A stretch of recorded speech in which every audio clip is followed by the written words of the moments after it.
പെസഹ വ്യാഴം. സ്നേഹത്തിന്റെ പര്യായങ്ങൾക്കിടയിൽ മരണമെന്ന വാക്കുകൂടി ഉണ്ടെന്ന് അവൻ പഠിപ്പിച്ചത് ഈ രാവിലാണ്. ഈശോ മിശിഹ തന്റെ മരണത്തിന് മുൻപ് ശിഷ്യന്മാരോടൊപ്പം അവസാനമായി കഴിച്ച അത്താഴത്തിന്റെ ഓർമ്മ പുതുക്കുന്ന ദിവസമാണിത്. അവിടുന്ന് അപ്പവും വീഞ്ഞുമെടുത്ത് ആശീർവദിച്ച്, ഇതെന്റെ ശരീരമാകുന്നു, ഇതെന്റെ രക്തമാകുന്നു എന്ന് പറഞ്ഞ് ശിഷ്യന്മാർക്ക് നൽകിക്കൊണ്ട് ലോകത്തിനു വേണ്ടി വിശുദ്ധ കുർബാന എന്ന വലിയ കൂദാശ സ്ഥാപിച്ചു.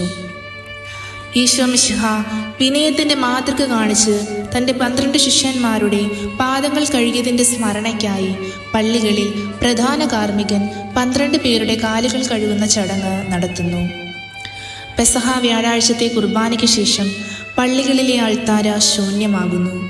ദുഃഖവെള്ളിയുടെ വലിയ മൗനത്തിലേക്കുള്ള പ്രവേശനത്തിന്റെ ഭാഗമായി മണികൾ മുഴങ്ങുന്നത് നിർത്തുന്നു.